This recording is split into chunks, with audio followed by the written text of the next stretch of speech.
ये कहानी ऐसे 3 दोस्तों की है जो अपनी जिंदगी से तंग आ जाते हैं और अचानक से एक नए शहर में फंस जाते हैं जहाँ पर कोई भी नहीं होता और इनको उस शहर में रहने के लिए वीजा की जरूरत होती है और वो वीजा इनको सिर्फ उसी कीमत पर मिलेगा जब ये मौत का खेल खेलेंगे जिसमें उनकी जान को भी खतरा होगा और अगर ये गेम नहीं खेलेंगे फिर भी ये मारे जाएंगे। तो यहाँ पर एलिस क्या अपने दोस्तों को इस मौत की दुनिया से निकाल पाएगा, आज हम इस कहानी में देखेंगे। तो कहानी के शुरू में हमें एलिस दिखाया जाता है जो बहुत अच्छा गेमर था। वो आज तक कोई भी गेम नहीं हारा था और साथ ही साथ उसको मैथमेटिक्स और गाड़ियों के बारे में बहुत कुछ पता था। एलिस अपने डैड और बड़े भाई के साथ रहता था। इतना सब कुछ पता होने के बावजूद एलिस कोई नौकरी नहीं करता था, इसीलिए उसके डैड उसे निकम्मा समझते थे और यही वजह थी एलिस को अपना घर नहीं अच्छा लगता था। तो वो अब अपने घर से बाहर अपने दोस्तों से मिलने जाता है। यहाँ पर हमें इसके दोस्त दिखाए जाते हैं जिनमें एक बार में नौकरी करता था मगर उसका बॉस उसे नौकरी से निकाल देता है क्योंकि उसका चक्कर उसके बॉस की बीवी के साथ चल रहा था। फिर उसके बाद आता है उसका दूसरा दोस्त जिसको छोटा कहकर बुलाते थे, जिसकी जिंदगी कॉर्पोरेट की नौकरी करते हुए गुजर रही थी। महीने के आखिर में उसकी मॉम उसकी कमाई का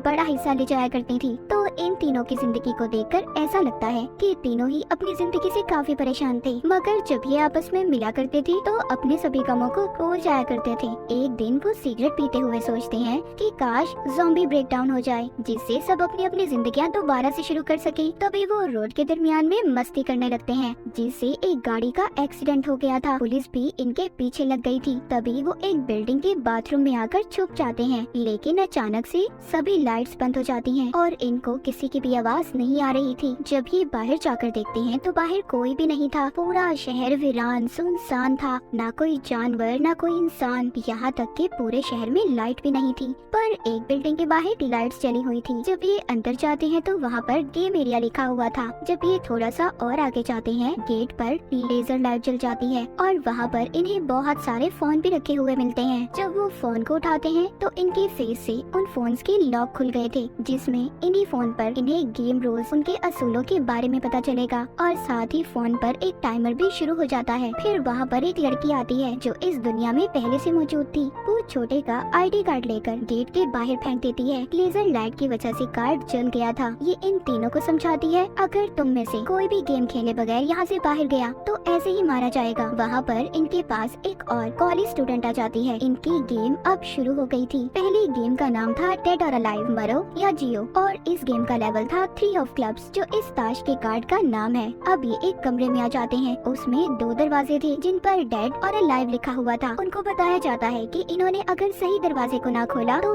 ये सब के सब मारे जाएंगे। एलिस का दोस्त छोटा ये सब अपने फोन में रिकॉर्ड कर रहा था क्योंकि अभी तक इन सबको सब कुछ मजाक लग रहा था। तभी उस कमरे में गैस भरने लगती है। इन्होंने जल्दी किसी दरवाजे को खोलना था वरना इनके कमरे में आग लग सकती थी। यहाँ पर जो लड़की इनको मिली थी वो कहती है हमें अलाइव वाला दरवाजा ही खोलना चाहिए। ये बात सुनकर कॉलेज स्टूडेंट बिना सोचे समझे लाइव वाला दरवाजा खोल देती है जिससे वो बेचारी मारी जाती है। तभी वो लड़की डेड वाला दरवाजा खोलती है। सब अब वहाँ पर आ जाते हैं। ये सब के सब बच गए थे। अब सब इस गेम को सीरियस लेने लगे थे क्योंकि इसमें इनकी जान भी जा सकती थी। अगले कमरे में आकर भी वहाँ पर 2 दरवाजे थे। यहाँ पर लड़की जो इनके साथ थी वो एलिस से कहती है इस बार तुम्हें दरवाजा खोलना होगा। पर एलिस के अंदर इतनी हिम्मत कहाँ थी। उसका दोस्त जो बार में काम करता था वो दरवाजा खोल देता है और उसकी किस्मत इतनी अच्छी थी कि वो सही दरवाजा निकलता है। सब उस कमरे के अंदर चले गए थे। अब आगे भी 2 और दरवाजे थे। यहाँ पर भी इन्हें सही दरवाजे का चुनाव करना था। एलिस का दोस्त उसे कहता है तुम्हें अपना दिमाग इस्तेमाल करना होगा क्योंकि वो बहुत अच्छा गेमर था। तभी एलिस को याद आता है कि इस बिल्डिंग में आते हुए इसने एक मैप नक्शा देखा था जिसमें 7 कमरे थे और इन्हें यहाँ से बचने के लिए अंदर का दरवाजा खोलना होगा। सब अब अंदर वाले कमरे में आ जाते हैं जहाँ पर इनके सामने वही कमरा था जहाँ पर फिर से अलाइव लिखा हुआ था। एलिस अपने दोस्त का फोन लेकर फिर से पुरानी रिकॉर्डिंग चेक करता है। जब उस कॉलेज स्टूडेंट ने अलाइव वाला दरवाजा खोला था तो ये देखते हैं आगे उधर कोई भी दरवाजा नहीं था, मगर वो वक्त खत्म होने से पहले ही उसी दरवाजे को खोल लेते हैं। इन सब में एलिस के दोस्त छोटे का पाँव जख्मी हो गया था। ये गेम से बाहर आ चुके थे। इनके सामने 3 ऑफ क्लब्स का कार्ड रखा हुआ था। तभी उनके सबके फोन्स पर मैसेज आता है इन सभी को 3 दिन का वीजा मिलता है क्योंकि वो कार्ड 3 ऑफ क्लब का कार्ड था। अब यहाँ पर आगे बढ़ने से पहले मैं आपको इनकी गेम के कुछ असूलों के बारे में बता देती हूँ। तो यहाँ पर ताश के कार्ड्स इनकी गेम से जुड़े हुए हैं, जैसे कि अगर उन्हें स्पेड का कार्ड मिलेगा तो गेम फिजिकल एक्टिविटी पर होगी, यानी कि उन्हें खुद ही अपने आप को इस्तेमाल करना होगा। मगर अगर कार्ड क्लब का हुआ तो गेम को पूरी टीम मिलकर खेलेगी। वहीं अगर कार्ड डायमंड का हुआ तो दिमाग लगाने वाला होगा, और अगर हार्ट का हुआ तो उन्हें आपस में ही एक दूसरे को धोखा देना होगा। अभी भी इनको वीजा की समझ नहीं आई थी। असल बात तो इनको तब पता चलती है जब इनके सामने एक आदमी मारा जाता है। एक लेजर लाइट आकर उस आदमी को मार देती है। इसका मतलब ये था कि अगर इनका भी वीजा एक्सपायर हुआ, खत्म हुआ, तो ये सब भी मारे जाएंगे और ये वीजा इन्हें तभी मिल सकता है जब ये मौत का खेल खेलेंगे। तो अब ये एक घर में आकर आराम करने लगते हैं, क्योंकि एलिस के दोस्त छोटे के पाँव में चोट लग गई थी और इनके पास वीजा भी 3 दिन का था। तभी ये देखते हैं कि रेडियो काम कर रहा है, जबकि बाकी सब इलेक्ट्रॉनिक डिवाइसेस बंद थी। फिर वो लड़की जो इनको यहाँ पर मिली थी वो अपने बारे में बताती है कि वो 3 दिन से यहाँ पर फंसी हुई है और उसने 2 गेम्स को खेल भी लिया है। फिर वो यहाँ पर बैठे बात करते हैं कि अचानक से सभी लोग कहाँ जा सकते हैं, कहाँ गायब हो गए। यहीं पर एलिस ये फैसला करता है कि आज रात भी वो अपने दोस्त के साथ इस गेम को खेलेगा, और अगर इन्हें कोई भी इस गेम में प्लेयर मिला जो कि डॉक्टर हो तो वो छोटे के इलाज के लिए लेकर आएंगे, क्योंकि उसकी हालत बहुत ज्यादा खराब थी। ये अब उस लड़की को अपने दोस्त के पास छोड़कर दोनों गेम खेलने जाते हैं। जहाँ पर ये गेम वाली बिल्डिंग में आ गए थे, वहाँ पर और भी 13 प्लेयर्स मौजूद थे। यहीं पर एक सफेद बालों वाले लड़के को भी देखते हैं जो खड़ा अपनी किसी डिवाइस को चार्ज कर रहा था।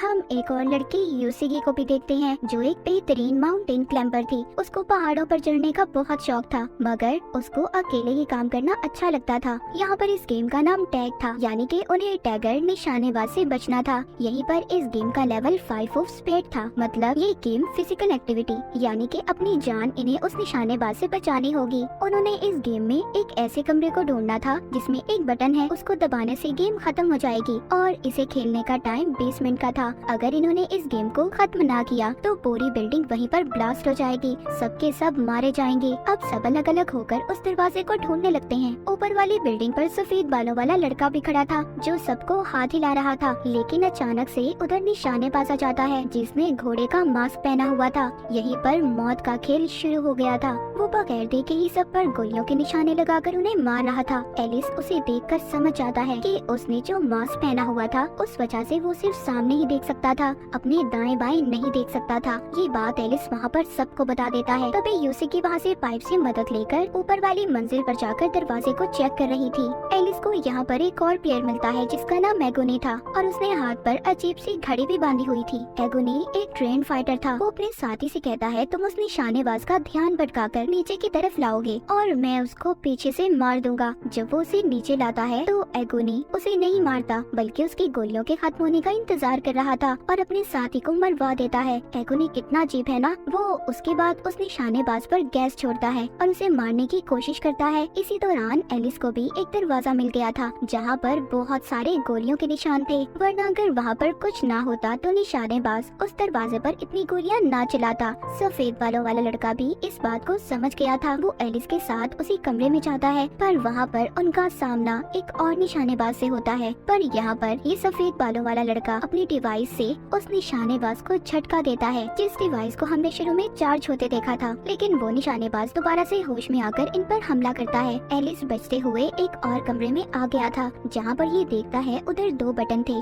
और इन दोनों को एक साथ ही दबाना था। एलिस अब आवाज देकर किसी को अपनी मदद के लिए बुलाता है। वहाँ पर यूसीगी आ गई थी। वो आकर देखती है कि निशानेबाज यहाँ पर भी पहुंचकर एलिस के साथ लड़ रहा था। तभी यूसीगी उसी सफेद बालों वाले लड़के की डिवाइस की मदद से एक और निशानेबाज को झटका देती है, जिसके बाद दोनों उछलकर एक साथ दोनों बटन्स को दबा देते हैं। पर टाइम खत्म हो गया था, लेकिन उन्होंने 1 सेकंड पहले ही अपने टास्क को पूरा कर लिया था। यहाँ पर जब निशानेबाज अपना मास्क उतारता है तो वो एक औरत थी। यहाँ पर हमें पता चलता है कि वो भी एक प्लेयर थी। उसका टास्क यहाँ पर सबको मारना था। एलिस देखता है उस औरत के गले में पट्टा बंधा हुआ था जो कुछ देर के बाद ब्लास्ट हो जाता है। वो औरत मारी जाती है। इसके बाद एलिस और उसके दोस्त दोनों वॉकी टॉकी पर बात करते हैं। उन्हें एक बीच को तलाश करना था। सफेद बालों वाले लड़के को उसी औरत की जेब से कागज मिलता है जिस पर कुछ लाइंस बनी हुई थी। ये उसे अपने पास रख लेता है। फिर जब ये घर आकर बात करते हैं जहाँ पर एलिस का दोस्त जो बार में काम करता था वो उनको उसी मैसेज के बारे में बताता है जो उसने वॉकी टॉकी पर सुना था। इधर वो लड़की जो छोटे के साथ थी, इन दोनों का वीजा खत्म होने वाला था, इसीलिए इन्हें दोबारा से गेम खेलकर वीजा हासिल करना था। ये गेम अब इन चारों को खेलनी थी और इसका नाम था हाइड एंड सीक। इस गेम में इन्होंने छुप छुपकर एक दूसरे को ढूंढना था। इस गेम को खेलने के लिए इन्हें हेडफोन और एनिकिन दी जाती हैं। जैसे ही ये इसे पहनते हैं, इन सब की गर्दनें लॉक हो जाती हैं और इनके गलों में भी वैसा ही पट्टा आ गया था जो उस औरत की गर्दन में था। ये वो चश्मे लगाकर एक दूसरे के चेहरे को स्कैन कर रहे थे। इस गेम का लेवल 7 ऑफ हार्ट्स था। अब हार्ट का मतलब ये है कि इन्हें आपस में एक दूसरे को धोखा देना होगा। इस गेम में एक इंसान वुल्फ भेड़िया रहेगा और उसे बाकी प्लेयर से छुप कर रहना होगा और जिसने इसे पहचान लिया वो खुद भेड़िया बन जाएगा। गेम के 15 मिनट के बाद जो वुल्फ भेड़िया बनकर रहेगा उसके अलावा बाकी सबको मार दिया जाएगा, यानी कि इस गेम में सिर्फ एक इंसान ही बचेगा। जब एलिस का छोटा दोस्त ये सुनता है कि सब मारे जाएंगे, वो पागल सा हो गया था और अपना वो पट्टा उतारने की कोशिश करता है। एलिस कहता है नहीं पागल, ऐसे मत करो वरना ये फट जाएगा। और इसी दौरान एलिस और छोटे का आई कांटेक्ट हो जाता है, मतलब वो बहुत ही गौर से एक दूसरे को देख रहे थे। यहाँ पर एलिस वुल्फ बन गया था। अब ये सब समझ गए थे कि इन्हें वुल्फ बनने के लिए एक दूसरे की आंखों में देखना होगा। जब वो लड़की वुल्फ बनती है तो जाकर एक गार्डन बाग में छुप जाती है। वो चाहती थी कि वो 15 मिनट तक छुपी रहे, उसे कोई ना ढूंढे, जिससे वो गेम में बच जाएगी। मगर इसको एलिस का बार वाला दोस्त ढूंढ लेता है। इन दोनों की आपस में वहाँ पर बहुत लड़ाई हो रही थी। एलिस भी यहाँ पर आ गया था, इन्हें छुड़वाने की कोशिश कर रहा था, मगर वो वुल्फ बन जाता है। ये दोनों अब एलिस को घेरकर उसे मारने लगते हैं, लेकिन छोटा दोस्त वहाँ पर आकर एलिस को यहाँ से भागने का कहता है। इन तीनों को यहाँ पर अपनी पुरानी यादें याद आ रही थी कि इन्होंने कितना अच्छा वक्त एक साथ गुजारा था और वो लोग कितने प्यार से रहा करते थे। मगर अब इस गेम की वजह से वो एक दूसरे के दुश्मन बन चुके थे। एलिस सब याद कर रो रहा था। वो अपने दोस्तों को ढूंढता है, उन्हें आवाज लगाता है, पर कोई जवाब नहीं देता क्योंकि सब अब यही चाहते थे कि एलिस ही आगे इस गेम को खेले। आखिर के 10 सेकंड में बार वाला दोस्त एलिस को मिल गया था। वो एलिस से कहता है कि एलिस तुम्हारा शुक्रिया, और एलिस की आंखों के सामने उसके दोस्त का पटा फट जाता है जिससे उसकी मौत हो गई थी। एलिस के तीनों दोस्तों की गर्दनें उड़ गई थी। वो अपने दोस्तों की मौत पर बहुत रोता है, उसको बहुत दुख हो रहा था। अगले दिन यूसिकी जब अपने लिए खाना तलाश कर रही थी तो रोड पर वो पड़े हुए एलिस को देखती है। उसको उठाकर वो अपने घर ले आई थी। हम देखते हैं यूसिकी को घर में अकेले रहना पसंद था। जब एलिस को होश आता है तो वो उसको बताती है तुमने गेम में मेरी मदद की थी, इसलिए मैं तुम्हारी मदद कर रही हूँ। यूसिकी उसको बताती है कि मेरे डैड एक बहुत अच्छे माउंटेन क्लाइंबर थे, उनको पहाड़ों पर चढ़ने का बहुत शौक था, पर जब उनकी मौत हुई तो मीडिया वालों ने झूठी खबरें फैलाई कि उन्होंने अपनी जान खुद ली है। उसका बताने का ये मतलब था कि एक ना एक दिन हम अपने प्यारों को जरूर खोएंगे, पर इसका मतलब ये नहीं हम उनके साथ मर जाएं। मौत तो तभी आएगी जब हमारा वक्त होगा, इसलिए जब तक हम जिंदा हैं हमें लड़ना होगा। वो एक किस्म का एलिस को हौसला दे रही थी। एलिस उसकी बातें सुनकर उठता है और ये फैसला करता है कि वो इस गेम की हेड को ढूंढेगा और अपने दोस्तों की मौत का बदला लेगा। पर अब इन दोनों का वीजा भी खत्म होने वाला था, इसीलिए अभी रात को गेम एरिया एक टनल में पहुंच जाते हैं। वहाँ पर आगे जाने पर इनको बस में 3 प्लेयर मिलते हैं जो पहले ही 3 गेम्स जीत चुके थे और इनकी काफी अच्छी दोस्ती भी थी। एक प्लेयर के पाँव पर चोट लगी हुई थी, वो ठीक तरह से चल नहीं पा रहा था। इस गेम का नाम था डिस्टेंस, फासला, और इस गेम का लेवल 4 ऑफ क्लब है, यानी कि ये टीम वर्क वाली गेम थी। सबको मिलकर खेलनी होगी। इनको 2 घंटे से पहले अपनी जगह पर पहुंचना था और अगर इन्होंने ऐसा नहीं किया तो आप जानते हैं कि इनके साथ क्या होगा। इनके फोन में इंडिकेटर भी था जिससे इन्हें पता चलता है कि इन्होंने कितना फासला तय करना है। ये बस को चलाने की कोशिश करते हैं पर उसमें फ्यूल ही नहीं था। फिर ये सभी भागकर फासला तय करने की कोशिश करते हैं। इन्होंने उस टनल की दूसरी साइड तक जाना था जो काफी लंबा रास्ता था। यहाँ जिस प्लेयर के पाँव में चोट लगी थी वो भाग नहीं सकता था, इसीलिए अपने दोस्तों को जाने का कहता है। वो जाना तो नहीं चाहते थे पर अब खैर कर भी क्या सकते थे। अब ये उसको वहीं पर छोड़कर चले जाते हैं। जब ये भागते भागते 6 किलोमीटर का फासला तय करते हैं तभी वहाँ एक काला पैंथर आ गया था जो उनमें से 3 प्लेयर में से एक प्लेयर को खा जाता है जो इन्हें बस में मिले थे।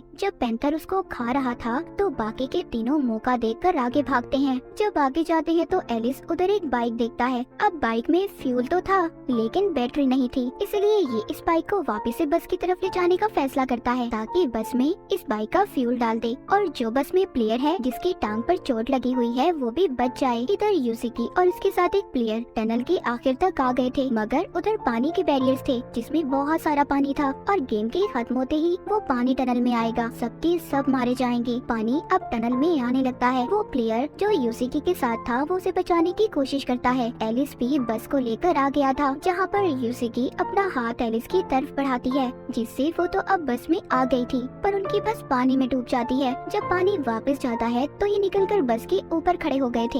ये बस में लिखा हुआ गोल देखते हैं जिसे जिसे देखकर एलिस परेशान हो गया था। वो समझ गया था कि फोन पर हमें तभी जीरो डिस्टेंस नजर आ रहा था। वो तो शुरू से ही गोल में बैठे थे। ये तीनों इस गेम को जीत गए थे। जिसके बाद एलिस और यूसिकी एक पुल के नीचे खड़े होकर बात कर रहे थे। एलिस उसको एक बीच के बारे में बताता है। कहता है हमें इस गेम के हेड को ढूंढना होगा। क्या पता वहाँ उस जगह पर लोग भी हों। ये अब कुछ दिन तक हेड को ढूंढते रहते हैं। इसी दौरान यूसिकी एलिस को शिकार के तरीके भी बताती है। इनकी दोस्ती अब काफी अच्छी हो गई थी। एक दिन यूसिकी और वो गेम एरिया में सभी प्लेयर्स पर नजर रख रहे थे। वो उनके हाथ पर वही अजीब सी बंधी हुई घड़ी को देखते हैं जो हमने एगोनी के हाथ और उसके साथियों के हाथ पर बंधी देखी थी। ये समझ गए थे कि जिन लोगों ने घड़ी पहनी हुई है वो एक खास ग्रुप का हिस्सा है जो गेम के बाद जिंदा बचते हैं और गाड़ी में बैठकर निकल जाते हैं। ये दोनों उस गाड़ी का पीछा कर रहे थे। ये पीछा करते करते एक जगह पर पहुंच जाते हैं। इन्हें एक होटल नजर आता है। ये देखकर सोचते हैं कि पूरे शहर में बिजली नहीं है पर यहाँ पर पूरी बिजली है।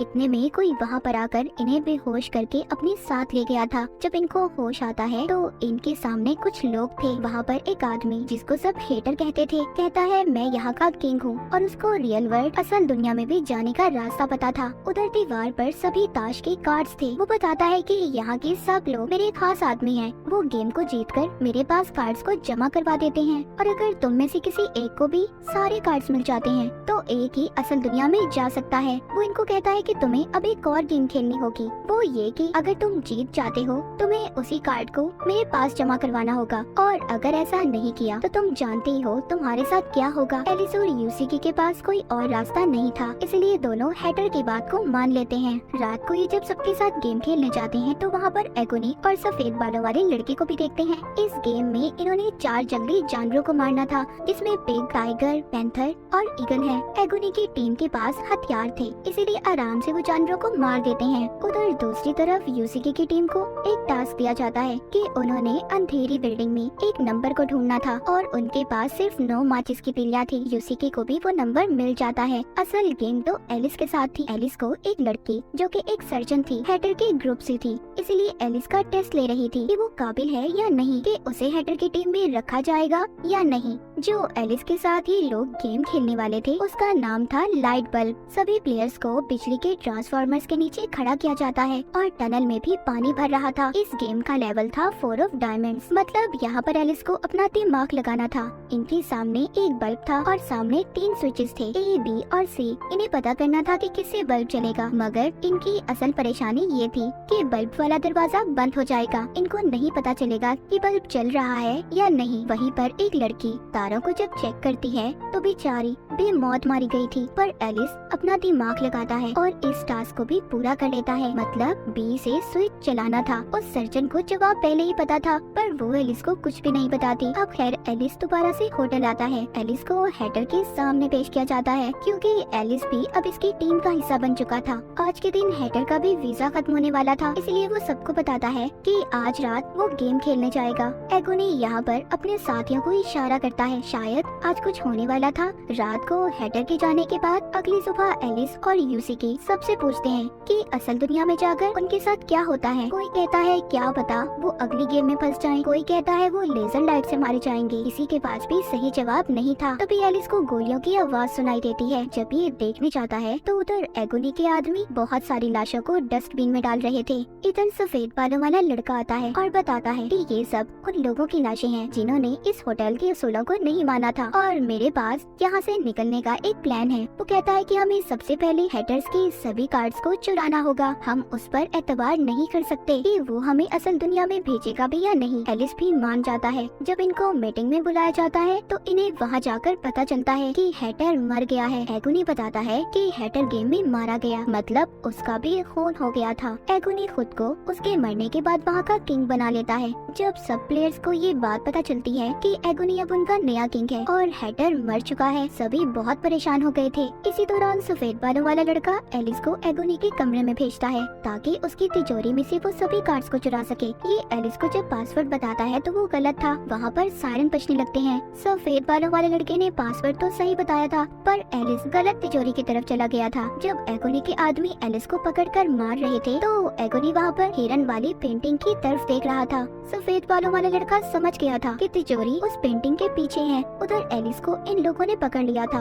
आज रात उसका वीजा भी खत्म होने वाला था। दूसरी तरफ सफेद बालों वाला लड़का तिजोरी तक पहुंच गया था और सभी कार्ड्स को चुराकर अपनी दोस्त के साथ होटल से बाहर जाने लगता है। उसकी दोस्त को जाते हुए एलिस के बारे में बुरा लग रहा था। जब वो होटल से बाहर जाने लगते हैं तो देखते हैं होटल पर लेजर लाइट थी। मतलब आज रात गेम एरिया उनका होटल ही था और होटल में जितने भी लोग थे सब वहाँ के प्लेयर बन चुके थे। तभी होटल में एक अनाउंसमेंट ऐलान किया जाता है। सब एक जगह पर जमा हुए थे जहाँ पर एक लड़की को मरा देखते हैं। किसी ने चाकू से उसे मार दिया था। उन सबके फोन पर उन्हें मैसेज मिलता है सबको इस लड़की के कातिल को ढूंढना होगा और इस गेम का नाम है विच हंट। इनके पास 2 घंटे थे और कातिल को ढूंढकर इन्हें होटल के बाहर जलाना होगा, तभी गेम का दी एंड होगा। सभी उसकी दोस्त को आग में जलाने की कोशिश कर रहे थे क्योंकि उन्हें लग रहा था कि असल कातिल उसकी दोस्त ही है क्योंकि वही हमेशा उसके साथ रहती थी। पर सर्जन लड़की आकर सबको रोकती है। अब वहाँ पर एगोनी भी आ गया था। अपने आदमियों से कहता है कि सबको मार दो क्योंकि कातिल इन्हीं में से है। अगर कातिल को मार दिया तो गेम खुद ही खत्म हो जाएगी। इसी वजह से होटल में एक हलचल मच जाती है। एलिस को भी यूसी की ढूंढ लेती है। उधर सर्जन लड़की उस मरी हुई लड़की की लाश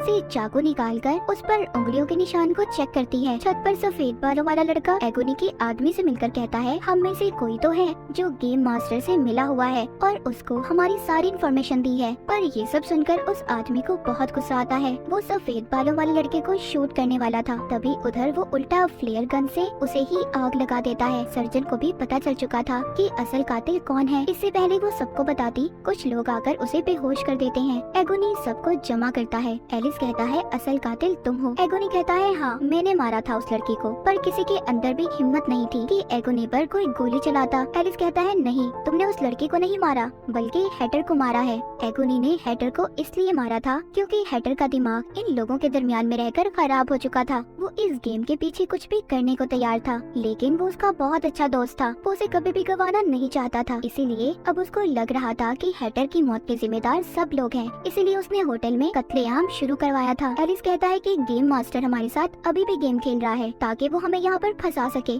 इस लड़की ने खुद अपने आप को मारा है। इस बात को साबित करने सर्जन लड़की भी आ गई थी। वहीं पर उस मरी हुई लड़की की दोस्त कहती है मैं ही डीलर हूँ जो गेम मास्टर से मिली हुई हूँ। तभी एक लेजर लाइट आकर उसे बहुत ही बेरहमी से मार देती है। तभी वहाँ पर एगोनी का एक आदमी आकर सब पर गोलियां चला रहा था मगर एगोनी उसे आग में लेकर कूद जाता है और सबकी जान बच गई थी। फिर बाकी के लोग भी उस मरी हुई लड़की की लाश को आग में डालकर जला देते हैं जिससे गेम यहीं पर खत्म हो गई थी। होटल को आग लग चुकी थी। सब जलते हुए होटल को देख रहे थे। तभी हम सफेद बालों वाले लड़के को देखते हैं। उसके पास 10 ऑफ हार्ट्स का कार्ड था। अब उसको यहाँ से निकलने के लिए बस फेस कार्ड की जरूरत थी। अगले दिन एलिस उस मरी हुई लड़की की वीडियो देखता है जिसमें वो बताती है कि वो गेम डीलर है और उन्हें हर गेम का एंड पता होता था। उन्हें गेम को दिलचस्प बनाने के लिए कहा जाता था और जिस दिन इन्होंने बताया कि वो गेम डीलर है दोनों मारी जाएंगी। ये उनकी वीडियो में एक बेस को भी देखते हैं। जब ये उधर जाकर देखते हैं तो वहाँ पर बहुत सारी लाशें पड़ी थी। उधर सफेद बालों वाला लड़का भी था जो आकर इन्हें वही कागज दिखाता है जो उसको उसी औरत की जेब से मिला था जो निशानेबाज थी। असल में वो यहाँ पर आने का नक्शा था। इससे पहले ये कुछ समझ पाते सारी लाइट्स जल जाती हैं। वहाँ कंप्यूटर स्क्रीन पर हम हैटर के ग्रुप की एक लेडी को देखते हैं जो गेम मास्टर के लिए काम करती थी। वो इनको सभी कार्ड्स को जमा करने पर इन्हें मुबारकबाद देती है। कहती है आप लोग अगले राउंड में पहुँच गए हैं। अगर इन्होंने उसे पार कर लिया तो इन्हें फेस कार्ड मिल जाएगा। जब ये लोग बिल्डिंग से बाहर आते हैं इन सब की नजर एक बैनर पर पड़ती है जिस पर किंग का कार्ड था और वो बैनर शहर भर में घुमाया जा रहा था। तो आपको इनमें से सबसे ज्यादा कौन सी गेम पसंद आई कमेंट सेक्शन में जरूर बताइएगा। और इसी के साथ ये सीजन यहीं पर खत्म हो जाता है।